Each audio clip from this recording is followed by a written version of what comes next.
Vida y Salud llega en nombre de Atención Integral de la Mujer y del Hombre, el lugar ideal para ti. Graduaciones Montesco. Farmacia SAS, a tu lado donde estés. Todo está listo para presentar un nuevo episodio de su programa favorito, Vida y Salud, con el doctor José Gregorio Rodríguez.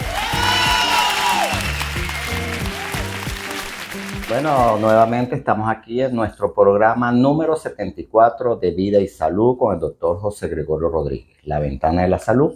Por supuesto, el día de hoy, 20 de abril de 2024, tenemos un invitado especial que ya vamos a saber quién es y ustedes también van a saber quién es. Como les dije, vamos a tener un invitado especial, un neurocirujano, como es el doctor Carlos Angulo. Bienvenido, Carlos, ¿cómo estás? Muchas gracias, José Gregorio, por la invitación a tu programa, a tu disposición para conversar sobre el tema que planteas. Muy bien. Bueno, como ya les dije, Carlos Angulo es neurocirujano. Carlos, en este segmento de este bloque, nosotros hacemos lo que llamamos el lado humano del invitado. Te vamos a quitar el título, con todo respeto de médico, y vamos a indagar un poco sobre tu vida personal, íntima, relacionado. ¿Quién es Carlos Angulo? Fecha de nacimiento, Carlos. 29 de enero de 1962. Muy bien, nos vamos a remontar del 62 para acá. Nombre completo, Carlos. Mi nombre completo es Carlos Alberto Angulo. Muy bien. Carlos Alberto Angulo, ¿tu mamá y papá están vivos? No, ambos están fallecidos. Mi mamá falleció hace ya un año y 4 meses, falleció en enero. ¿Cómo se llamaba? Lilian Angulo. Ok. Y mi papá se llamó Emeterio Hernández. Mi papá sí murió hace ya más de 40 años. De la unión de papá y mamá, ¿cuántos hermanos son ustedes? Somos 5 hermanos.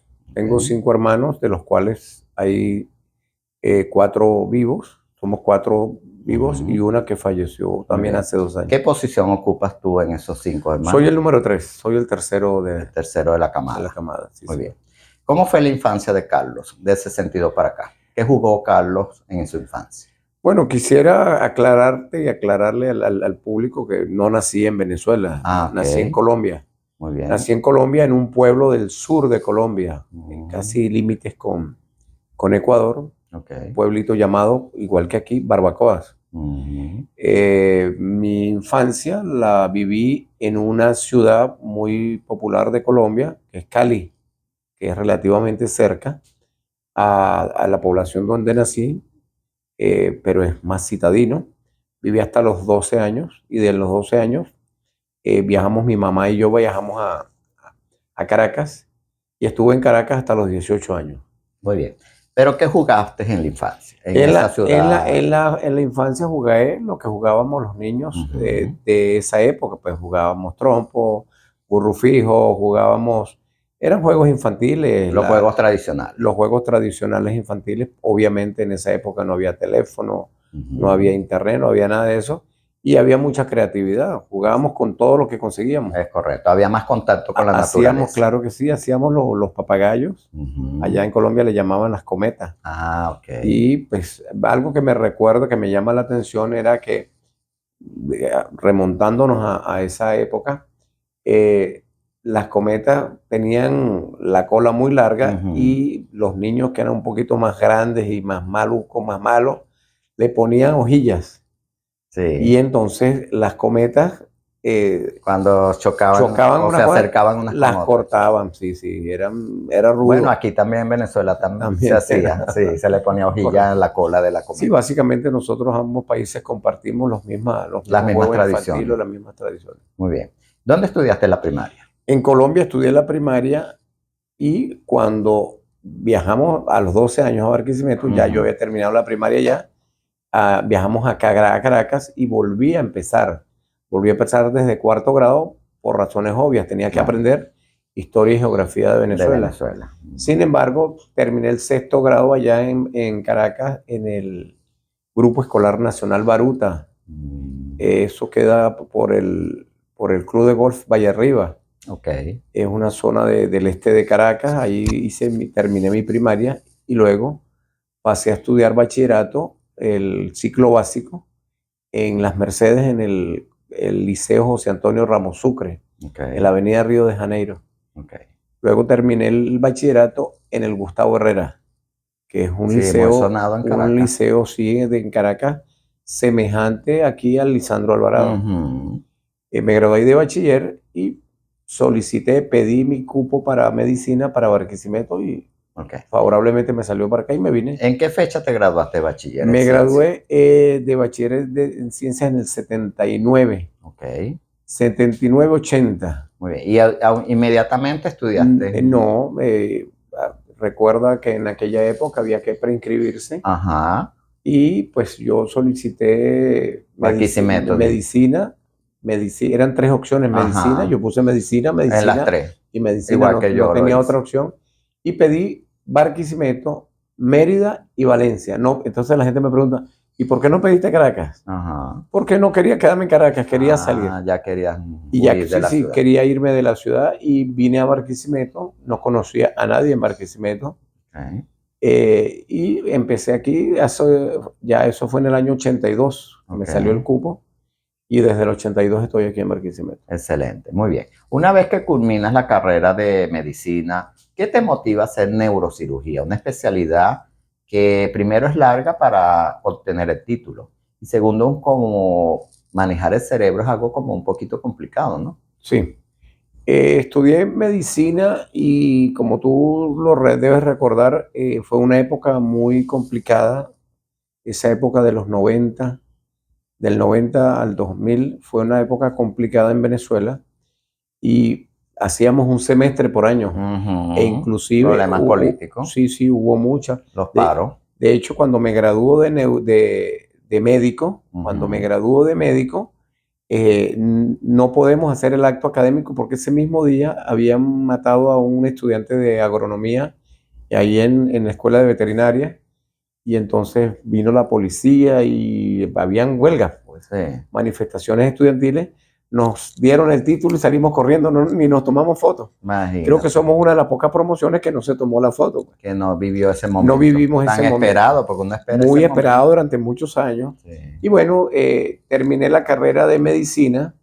Una vez que terminé la carrera de medicina, como es lógico, hice el internado rotatorio en el Hospital Antonio María Pineda. Y mientras hacía el internado rotatorio, pues obviamente conocí a mi esposa, nos casamos y ella empezó a estudiar neurocirugía. Ella fue la que empezó a estudiar neurocirugía.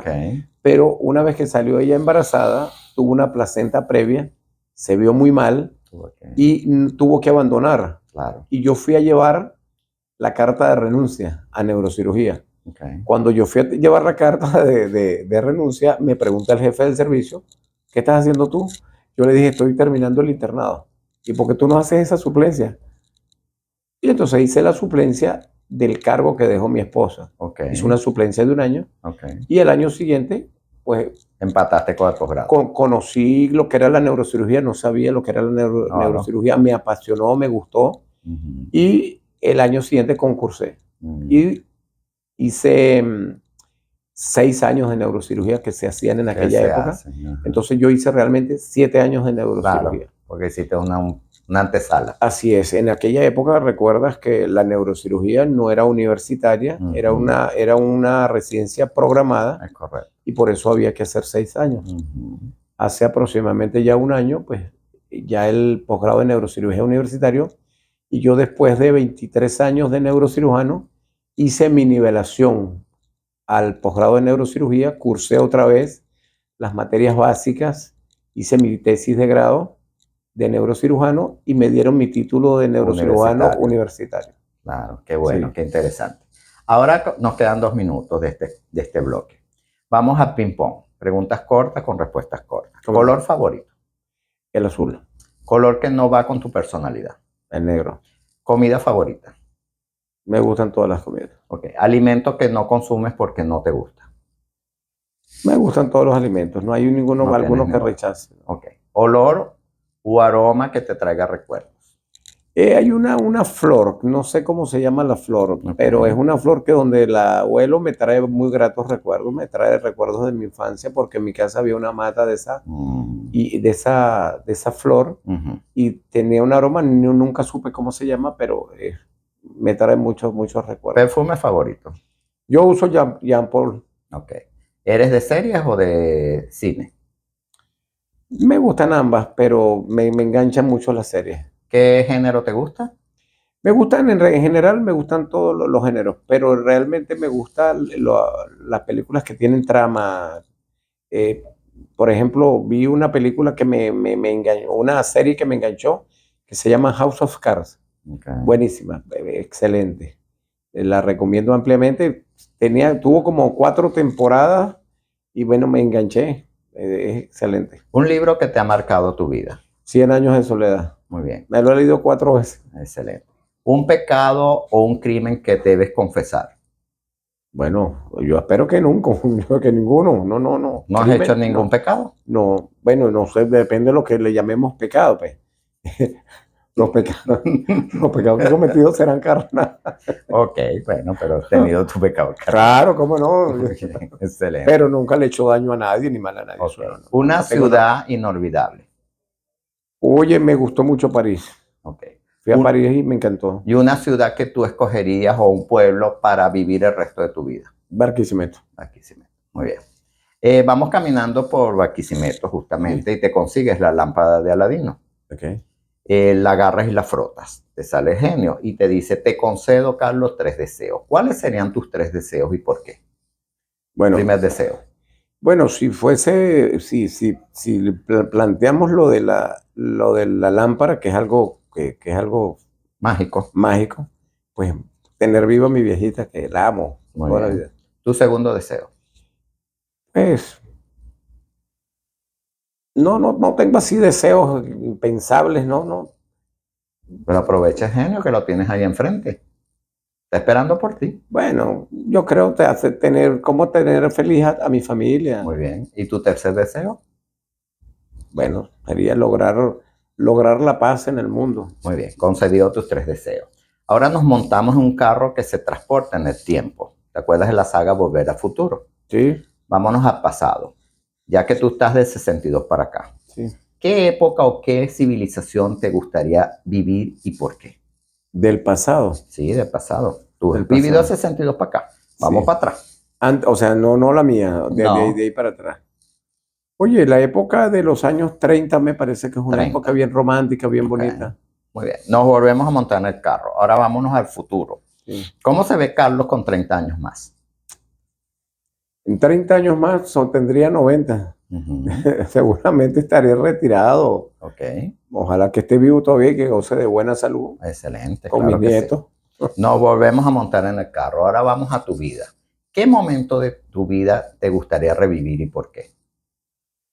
Oye, la parte más bonita de mi vida fue la etapa entre empecé la universidad y la terminé. Ok.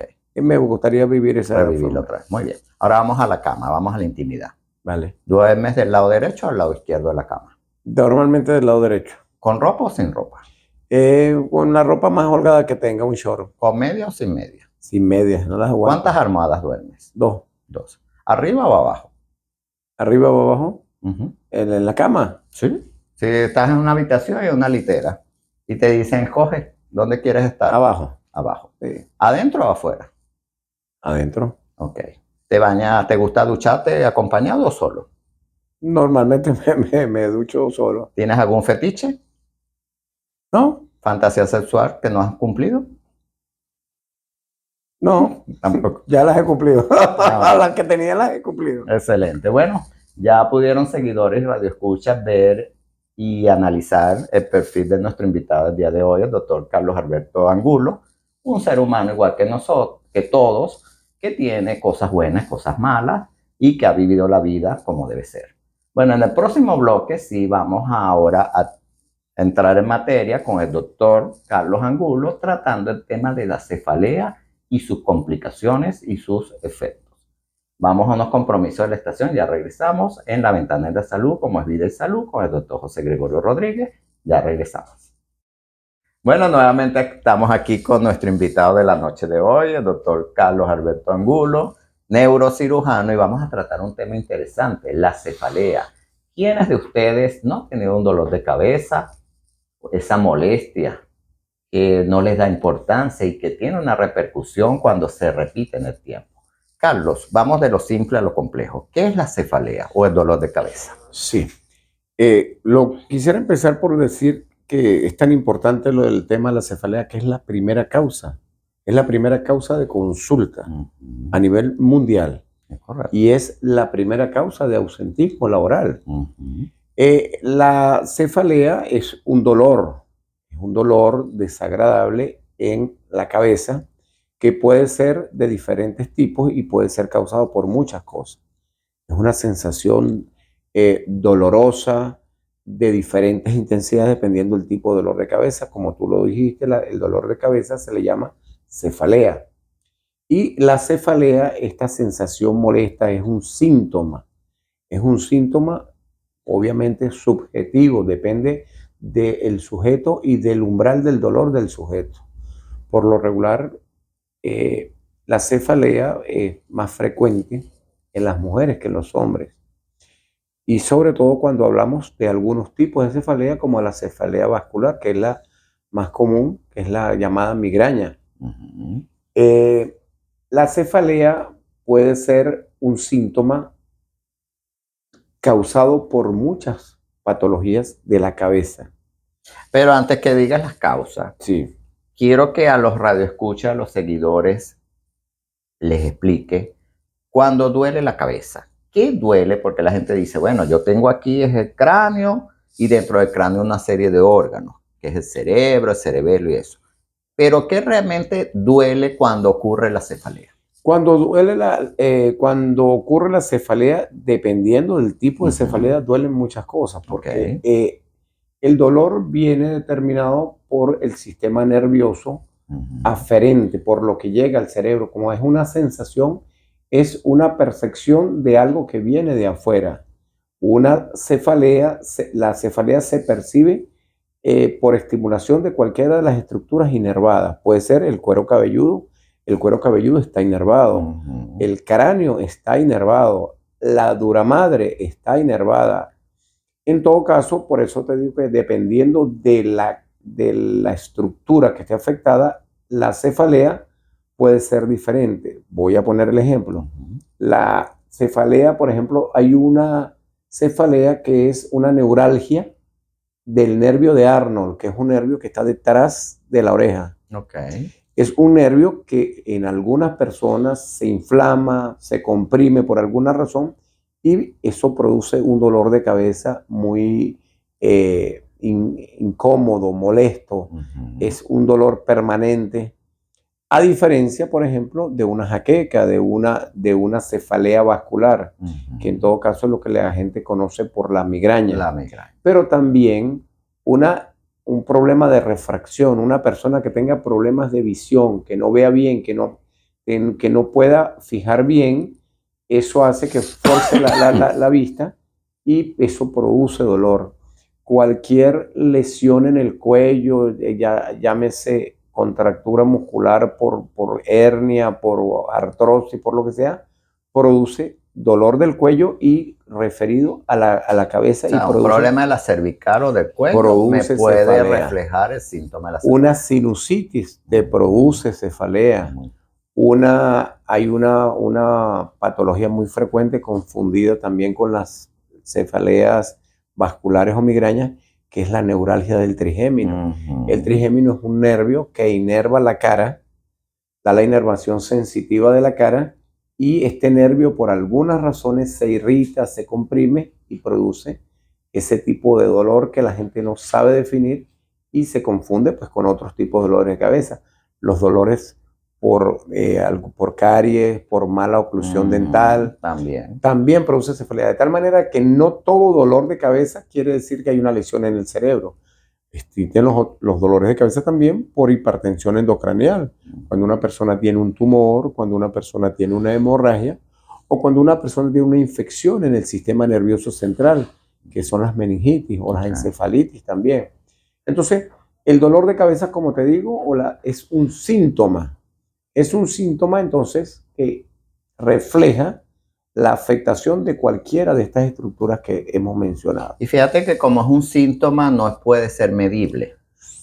Correcto. Sin embargo, existen escalas que son Claro, subjetivas. que es la escala del dolor en este Claro, caso. claro, sí. Pero no vamos a tener un aparato No. como cuando hay un signo que se puede, como No. ejemplo la tensión, que existe el tensiómetro, No hay la un- temperatura, que el termómetro. En este caso no va a existir No un hay- instrumento que me diga la intensidad y el tipo de cefalea que tiene la persona. No hay un dolorímetro, así como existen Ajá, otras un cosas, dolorímetro. no como un tensiómetro, algo así, no lo hay. Como es un síntoma, es algo subjetivo que depende de la apreciación de quien lo siente, es subjetivo. Okay. Y como te digo, depende del umbral del dolor de unas personas a otras. Hay gente que puede estarse muriendo de un dolor y lo aguanta. Y lo aguanta. Pero hay personas que con un dolor de leve ya se están muriendo. Sí, señor. Entonces, Con una escala de 1 o 2, sí, ya necesita Sí. hospitalizarse. sí, hay una escala visual del dolor que Ujú. tú se la explicas al paciente y le explicas del 0 al 10. Ujú. Y tú le explicas que el 0 es nada y 10 es insoportable. Es correcto. Y ellos te dicen, me duele 8, me duele 7, y en base a eso, uno, como es un elemento, como te digo, subjetivo, uno lo interpreta. Y si no sabe los números, entonces las caritas. Las caritas, Las correcto. caritas con las diferentes expresiones de esa Así cara. es. Muy bien. ¿Cuáles serían los factores desencadenantes de esa cefalea? Depende del tipo de cefalea, depende de la causa. En las cefaleas vasculares, llamadas migrañas, no es una enfermedad, es una condición de algunas personas que tienen como cierto grado de sensibilidad ante la exposición a ciertas sustancias, Okay. ya sean alimentos, ya sean visuales o inclusive el mismo estrés.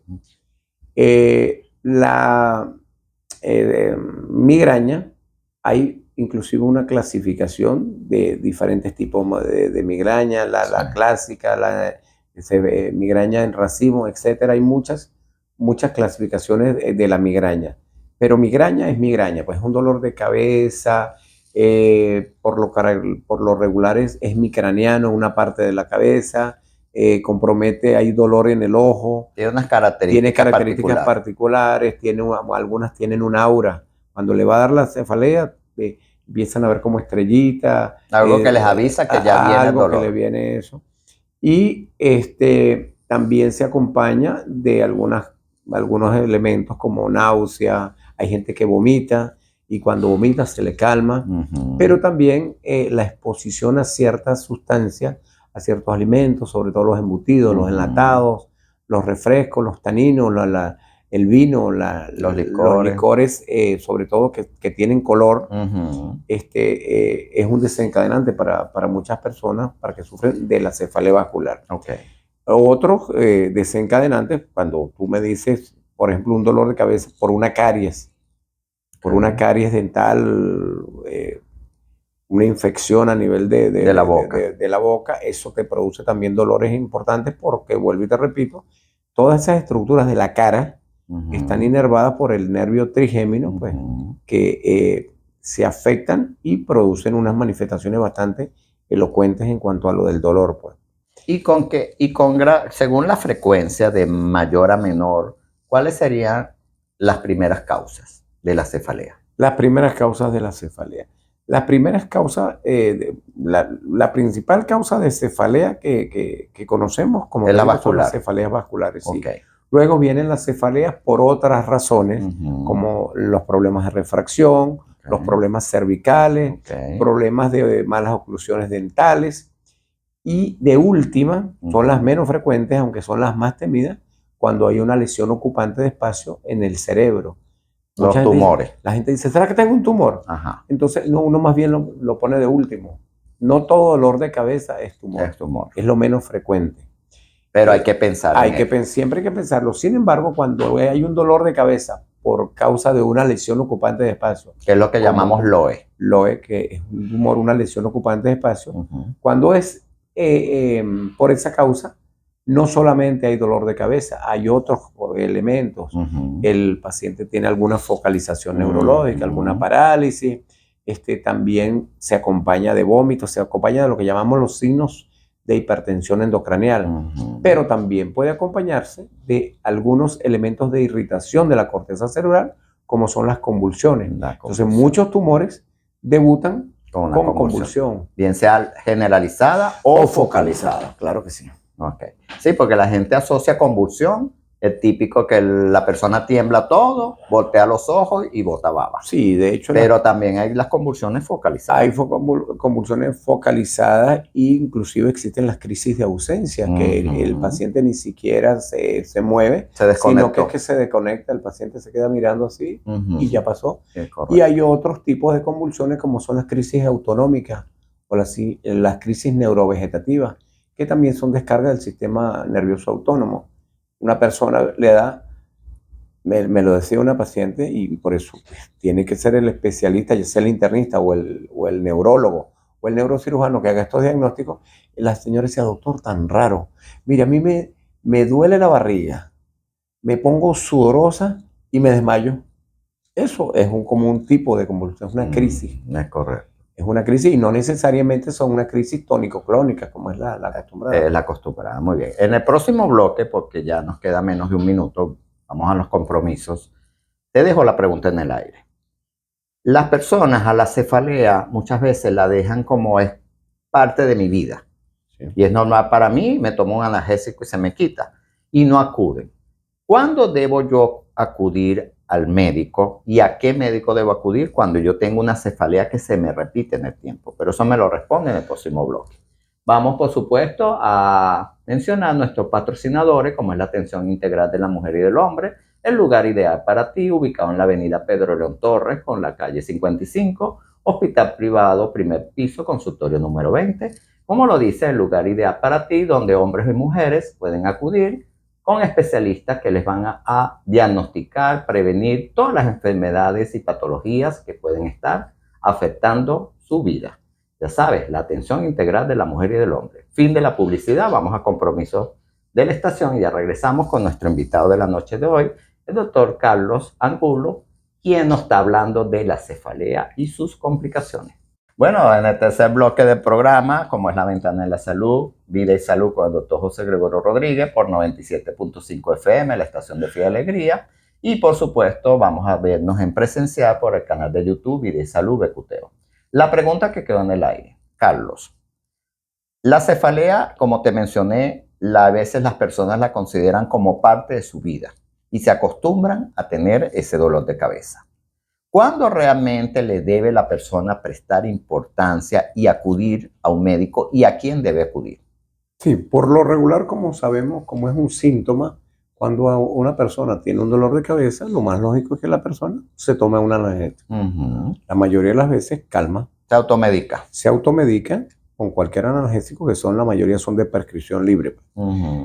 Pero cuando a pesar de tomarte tu analgésico persiste el dolor de cabeza o cuando el dolor de cabeza cambia de patrón, ya no es de la misma intensidad, ya no es a la misma hora, ya es a cualquier momento, se acompaña de otros elementos, ahí cambia de patrón, entonces debe ir al médico. ¿Cuál es el médico que debe ir? Por lo regular, el paciente acude a un internista. Y el internista, si consigue alguna causa de origen médico general, puede ser metabólico, sistémico, un paciente que tenga permanentemente que el dolor de cabeza fastidioso, que no sabe definirlo, resulta que el paciente es hipertenso. Y se le manda su antihipertensivo, se le manda su dieta, sus recomendaciones, y el paciente se le quita la cefalea. Esa puede ser una forma. Pero hay otros tipos de cefalea. El paciente es diagnosticado realmente como un migrañoso. Se le manda su tratamiento y también se le envían sus recomendaciones, o el médico se da cuenta de que el paciente tiene un problema de refracción, lo manda al oftalmólogo, o algún problema que tenga con el oído, algún problema que tenga con la articulación temporomandibular. Todos esos elementos pueden hacer de que lo derive a cualquiera de los especialistas que tienen que ver con esa área, pero muchas veces también el internista ve en la cefalea, ve otros elementos que lo motivan o lo orientan a hacerle un fondo de ojo y se da Ujú. cuenta que tiene un edema de papila y dice, este paciente tiene una hipertensión endocranial y este paciente debe ser referido ya a un neurólogo. Ok. Si en todo caso es una patología de tipo quirúrgica, el neurólogo pues lo referirá al neurocirujano, que es el que al final ¿Qué sería tu especialidad en este como- caso? Dentro de tu especialidad y tu experiencia de más de 20 y tantos años, estas cefaleas por ocupación de espacio, ¿cuál es la más frecuente de esas lesiones de ocupación de espacio? Sí, eso depende de la edad del paciente. Ok. Por ejemplo, los niños. Ujú. Los niños, no es normal que a un niño le duela la cabeza. Muy Cuando bien. nosotros vemos un niño con dolor de cabeza, se queja de dolor de cabeza, Aquí está mosca. hay que prestar atención. Es El pediatra pues llama la atención porque no es lo normal. Las lesiones ocupantes de espacio en general son más frecuentes en los niños, son las infratentoriales, Ujú. las que están por debajo del tentorio, que son en la fosa posterior, Ok. y son los astrocitomas, son los más Mm. frecuentes en los niños. Ok. Pero si es una persona adulta, pudieran ser los gliomas o también los meningiomas. Ok. En las personas mayores, mientras más pasa el tiempo y mayor edad, Ujú. son más frecuentes los gliomas de alto grado, que son los Ok. glioblastomas. Y todo eso Entonces, son patologías malignas. Son las de las personas mayores son patologías malignas. Ok. Los astrocitomas, que son gliomas de bajo grado, la mayoría de las veces en los niños no son malignos. Ok. Se resecan y tienen buena evolución. Sin embargo, hay otras lesiones también de la fosa posterior en el niño, que son los meduloblastomas. Ujú. Los meduloblastomas sí son malignos y obviamente además de la recesión, pues, te implica poner quimio y radioterapia. Muy bien. Existen otras series pues, de tumores que Ujú. ya son en menor frecuencia y algunos benignos y otros malignos. Y dentro de los benignos, los que no son malos, Sí. ¿cuáles están con frecuencia? Por eso te digo, en los niños los astrocitomas, Los astrocitomas. son los más frecuentes. Y en los adultos los Ajá. meningiomas. Meningiomas. Los meningiomas por lo regular son benignos. ¿Y los quistes? ¿Puede un quiste darme un...? Sí, como no. Hay quistes aracnoideos que son congénitos. Ujú. Y el quiste, mientras no crezca, no se comporta como una lesión ocupante de espacio. Ok. En la medida en que el quiste crezca, puede hacerse sintomático, ya sea porque produzca cefalea o porque produzca convulsiones. Esas son las indicaciones para ser intervenido. Pero mucha gente llega asustada a la consulta del neurocirujano porque por alguna razón, ya sea por una cefalea, por otra causa Ujú. o por un trauma, se le hace una tomografía Ujú. y aparece un quiste aranoideo. Ujú. Entonces, cuando aparece el quiste aranoideo, la gente se desespera, piensa que es un tumor, que es algo malo, y en realidad, pues, es algo que el paciente nació con él. Cuando hay un trauma y hay un sangramiento o hay un proceso inflamatorio y ese quiste empieza a crecer, entonces ahí sí se podía pensar en drenarlo para descomprimir. Pero la mayoría de las veces son quistes que están ahí quietecitos y hay que dejarlo quieto. Y uno le plantea al paciente para hacerlo, para darle un poco de tranquilidad, que él se va a morir con eso, no se va a morir de eso. Es la diferencia. Ok. Entonces sí, no, uno le dice, usted ha vivido todos estos años con ese quiste, puede seguir viviendo. Inclusive hay médicos pues, que en el pasado pues, los operaban y se dan cuenta que vuelven a reproducirse. A reproducirse. Porque eso el paciente nació con él. Claro. Las enfermedades vasculares, dentro de ellas las malformaciones, que Sí. también se ven en los es congénito y se va a ver en niños y adolescentes, y los aneurismas. Sí. Esa es otra causa también de cefalea. Además de la cefalea, sobre todo las malformaciones arteriovenosas, debutan en los niños o por cefalea o por convulsiones. Ajá. Raras veces es por sangramiento. A veces cuando sangran, pues obviamente es una emergencia. Claro.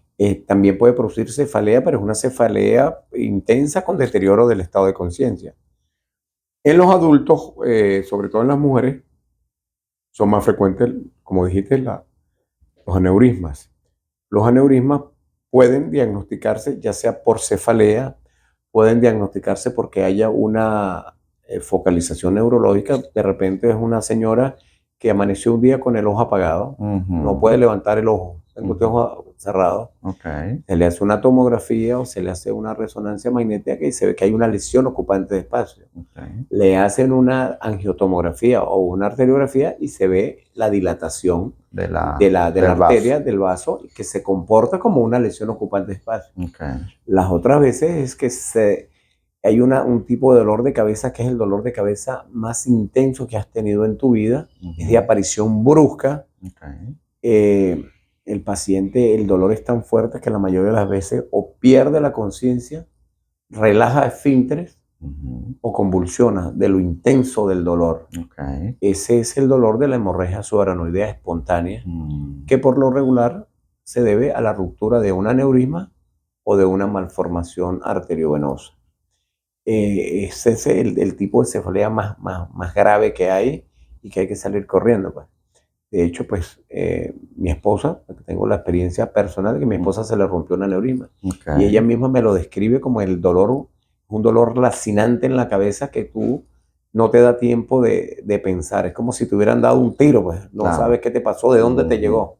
Porque es así. Aparece de manera inesperada. Brusca, así, y se comporta luego con una rigidez de nuca porque la sangre drenar hacia abajo te irrita las meninges. Hay que hacer una arteriografía y o se emboliza o se clipa el aneurisma. Muy bien. En el próximo bloque, que ya nos queda menos tiempo, vamos a unos compromisos, te dejo la pregunta en el aire. Tomografía versus resonancia. Para determinar la causa de un LOES, de una lesión de ocupación de espacio. Con contraste y sin contraste también es la otra pregunta. Vamos a compromiso, por supuesto. Nuestro otro patrocinador, como es la farmacia SA, a tu lado donde estés, que queda ubicado en la avenida Pedro León Torres con la calle 55, Centro Comercial Canaima. Es la farmacia que cuenta con todo lo necesario, tanto de la línea farmacológica como la línea personal y también del uso cotidiano, tanto para mascotas y para el consumo del humano. Ya saben, cuenta con delivery y trabaja las 24 horas del día. La farmacia SA, a tu lado donde esté. Fin de la publicidad. Vamos a compromiso de la estación y ya regresamos con nuestro invitado de la noche de hoy, como es Carlos Angulo, quien nos está hablando de la cefalea y sus consecuencias. Ya regresamos. Bueno, aquí estamos en el último bloque del programa, La Ventana de la Salud, como es Vida y Salud con el doctor José Gregorio Rodríguez y nuestro invitado de la noche de hoy, mi querido amigo Carlos Angulo, quien nos está hablando de la cefalea y sus consecuencias. La pregunta que quedó en el aire, dentro de los mitos y las realidades. ¿Qué pido para una lesión de ocupación de espacio? ¿Tomografía o resonancia? Por lo regular, el médico utiliza para los dolores agudos, pongo el ejemplo, si hay una cefalea de aparición brusca, el estudio de elección definitivamente es la tomografía. ¿Con contraste o sin contraste? Simple. Por lo regular es simple. ¿Por qué puede doler la cabeza de manera brusca? Como te había dicho, puede ser por una ruptura de aneurisma. Y eso lo voy a ver con una tomografía. Con una tomografía simple lo voy a ver. Una focalización neurológica, al paciente se le paralizó una parte del cuerpo, no puede hablar, la lengua se le enreda, se le desvía la cara hacia un lado. Uno piensa, debe haber sucedido, porque es agudo, debe haber sucedido algo, un SB, que puede ser isquémico o hemorrágico. Si usted le hace la tomografía, que es un estudio de emergencia, usted puede determinar, si no sale nada, usted intuye que es isquémico. Pero si es hemorrágico, ve la cantidad de sangre.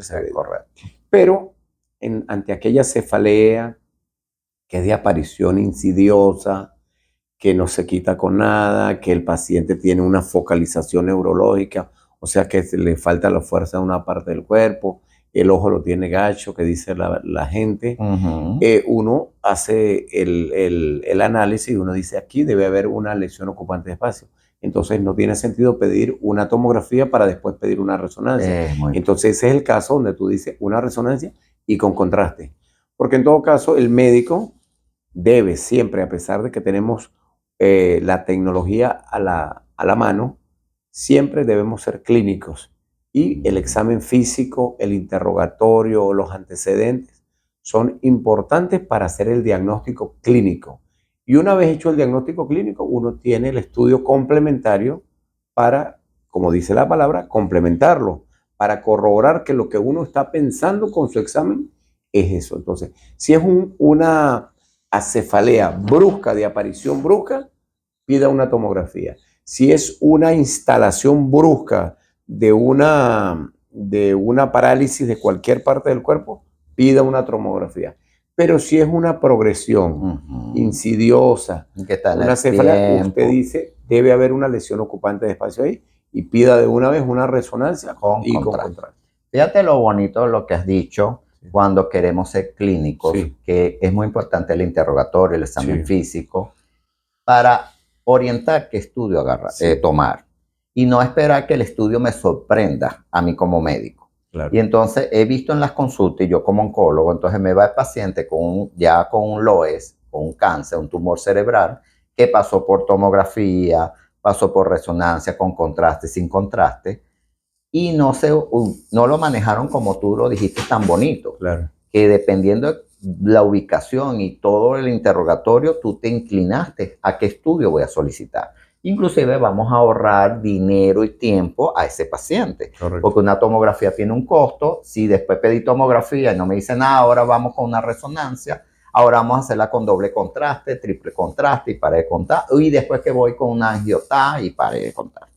Una vez que tú tienes el estudio adecuado y que ya te dio el diagnóstico, ¿cuáles serían los tratamientos actuales? Sí, dependiendo entonces la causa. Si es un paciente que tiene una cefalea y tú determinas a través de tu examen clínico, a través de los antecedentes del paciente y del interrogatorio, tú determinas, no, esto es una cefalea vascular, el paciente tiene un problema con la visión, tiene un problema con la mordida. Entonces tú corriges la causa o lo refieres al especialista de esa área. Pero si tú obviamente consigues que tiene una lesión ocupante de espacio, un tumor o un aneurisma o una malformación arteriovenosa u otra causa de cefalea que no te la había mencionado, que es la hidrocefalia. La hidrocefalia es la acumulación de líquido cefalorraquídeo en el cerebro que puede producirse tanto en niños como en adultos.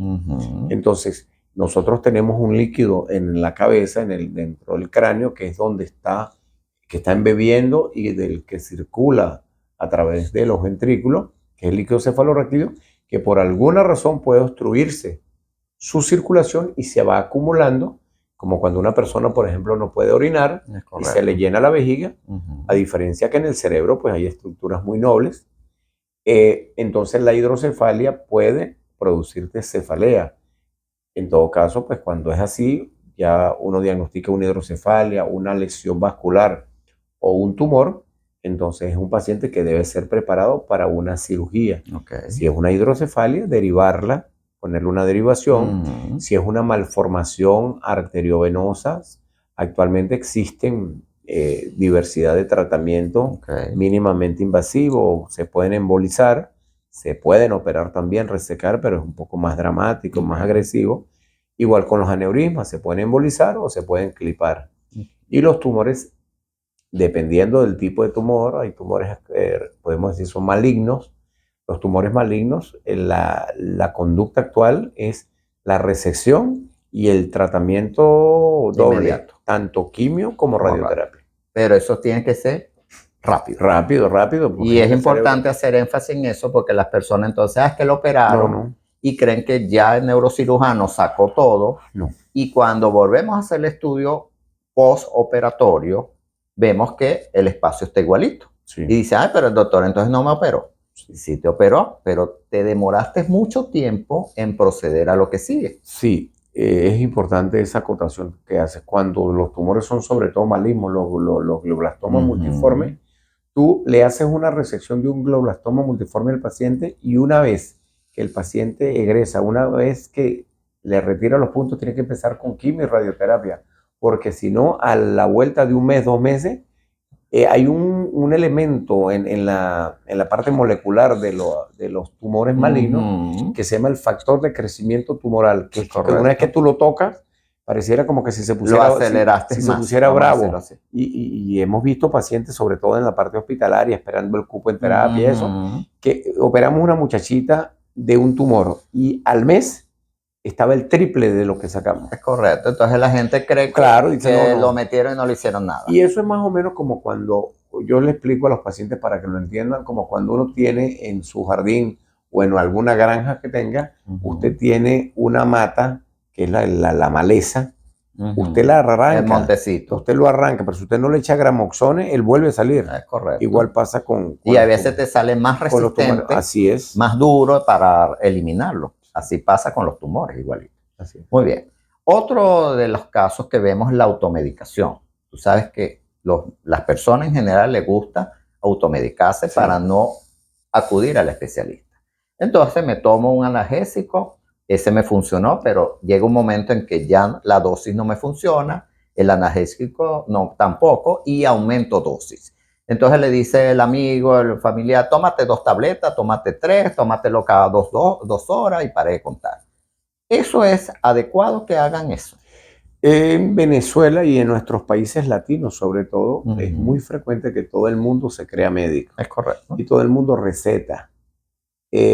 Lo cual no sucede en los países del tercer mundo, del primero, ¿no? En los del primer mundo. En los países del primer mundo no puede hacerse eso porque están muy regulados todos esos analgésicos. Toda vez que la mayoría de esos producen dependencia. Entonces, tú vas a otro país y mucha gente que, a propósito de la migración tan grande que hay ahí en Venezuela, cuando regresan algunos, se llevan apertrechados de todos los medicamentos porque por allá no se los venden. Allá si no hay una prescripción, no te venden el medicamento. Y hay medicamentos que te pueden producir cierta dependencia, pero hay algo peor que eso. Hay gente que, sobre todo las mujeres, que nunca tomaron licor y vivieron con una permanente dolor de cabeza, con una migraña, y son las que se toman 2, 3, 4, 5 pastillas. Me tomé sobre todo el acetaminofén, que es muy lesivo para el hígado. Entonces, viste de la noche a la mañana esta mujer que es migrañosa, que todo el tiempo se metía 2, 3 acetaminofén con café, y porque eso se lo calmaba. Y combinaba la cafeína. La mujer al final terminó con una cirrosis hepática sin haberse echado nunca un trago. Lo otro es el diclofenac, que es también el caballito de batalla y que la gente lo compra sin prescripción. Sí, y en todo caso, este es el caso del acetaminofén, pero cuando son los antiinflamatorios no esteroideos, la gente toma antiinflamatorios no esteroideos, llámese ibuprofeno, Brugestil, ¿cómo se llama el otro? Diclofenac sódico o potásico. Y la gente toma y toma hasta que el paciente empieza a evacuar negro. Resulta que se produjo una úlcera por el uso excesivo de antiinflamatorios. O empiezas a vomitar sangre. O empieza a vomitar sangre. Una hemorragia digestiva superior o inferior. Muy bien. Entonces, eso es lo delicado de automedicarse. Yo creo que lo importante, pues, si una gente tiene un dolor y no se le quita con una pastilla, acuda a un médico. Claro, y si eso se repite en el tiempo, no tomarlo como eso es cotidiano para mí. Sí. Yo vivo ya con la cefalea porque hay gente que se resigna hasta el punto de decir, no, ya él vive conmigo y ya yo... Y hay personas que tienen un tumor de lento crecimiento, como los meningiomas, y le duele la cabeza, se toman su pastilla, se le calma, y el tumor se va acomodando, y cuando menos te das cuenta, el paciente tiene un tumor inmenso. Se le abarca casi todo el cerebro. Colapsa. Llega un momento cuando colapsa el cerebro, entonces ahí ya no hay nada que hacer. Convulsionó. Muy bien. Otro de los mitos que hay, o realidades, cuando tienes el dolor de cabeza no debes bañarte. O colócate hielo para que se te quite el dolor de cabeza. En estos casos. Sí, en algunos casos está indicado, pero hay otros casos que la sabiduría popular lo ha ejemplificado.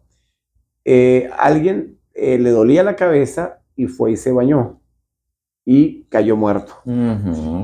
Sucede mucho con los aneurismas. Las personas tienen un aneurisma. El aneurisma es una dilatación de una arteria, como cuando un caucho se abomba, y entonces la persona va a bañarse en la mañana y abre el agua fría. Cuando tú abres el agua fría y te cae en la cabeza, hay un aumento de la presión arterial, y al haber el aumento de la presión arterial, se rompe ese vaso, y ahí es donde la gente lo relaciona. Se bañó y se cayó y murió.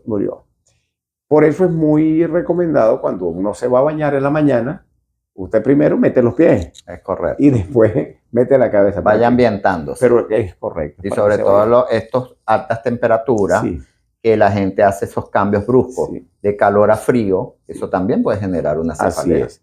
Y en cuanto al colocarse hielo para los dolores de cabeza, pues como medida térmica puede aliviarte, ¿sí? Sobre todo cuando con estos calorones, si te pones hielo en la cabeza, te puede mejorar. Acuérdense que el frío es vasoconstrictor. Si te lo pones localmente en la cabeza, te puede, sobre todo en la cefalea vascular, hay gente que le hace. Y que el calor se disipa más por la cabeza. Así es uno de es. los órganos que más disipa calor. Eso es Muy correcto. bien, para finalizar, ¿cuáles serían tus recomendaciones finales? La recomendación final es que no hay que automedicarse. Okay. Hay cualquier cantidad de médicos en nuestro país, de todas las especialidades. Lo más ideal sería pues tener su médico de cabecera, no automedicarse, no automedicar o no recetar sin ser médico. Es correcto. Y mucha gente pues deja de buscar ayuda buscando medicinas paliativas y caseras que al final pues lo que hacen es retardar más el tratamiento. Muy bien. La recomendación es que vaya al médico. Si tiene un dolor de cabeza que persiste, vaya al médico. Y que no metas la cefalea como parte de tu vida. Sí, no es normal. No es normal. Nadie puede decir que yo siempre sufro dolor de cabeza. No. Todos los dolores de cabeza deben tratarse. Rapidito, no te pregunté, grupo etario, ¿quiénes son los más afectados según la edad? Por los dolores de cabeza. Ajá. Como te lo decía, los niños no les deberían. duele la cabeza. Si a un niño le duele la cabeza, hay que tomar medidas porque no es normal. Claro. Los dolores de cabeza son más frecuentes en los grupos etarios de la adolescencia hasta la madurez. Okay. Sobre todo cuando las mujeres... Los cambios hormonales. Los cambios hormonales. Las mujeres debutan con migrañosa después de que se desarrollan. Es correcto. Ese tipo de dolor de cabeza. Y las personas mayores. Las personas mayores cuando le duele la cabeza es o porque tienen un problema de hipertensión arterial o porque hay una lesión ocupante. Muy bien. ¿Dónde localizaste, Carlos? Bueno, redes sociales. Yo en las redes sociales estoy en el Instagram, neurocirujano Carlos Angulo. Okay. Y pues... ¿Y presencialmente? Estoy en el hospital todos los días. Yo soy el jefe del servicio de neurocirugía del Hospital Antonio María Pineda. Estoy todos los días religiosamente, de lunes a viernes, de 8 de la mañana a 1 de la tarde. Muy bien. Y en la parte privada estoy en la Policlínica Barquisimeto lunes, miércoles y viernes. En la Clínica Valentina Canaval a las 4 de la tarde. Y en la Clínica IDET martes y jueves a la 1 de la tarde. Por cierto, estamos aquí en las instalaciones de la Clínica IDET, una clínica que está haciendo cosas muy buenas y que pronto van a saber ustedes qué es lo que viene en proyecto. Bueno, por supuesto, agradecido contigo, Carlos, por aceptar la invitación. Excelente programa, nos gustó mucho y ya saben, no se automediquen y sigan los consejos del especialista. Para finalizar, Graduaciones Montesco con José Montesco, especialista en crear ese momento adecuado con una joya que se requiere para una celebración.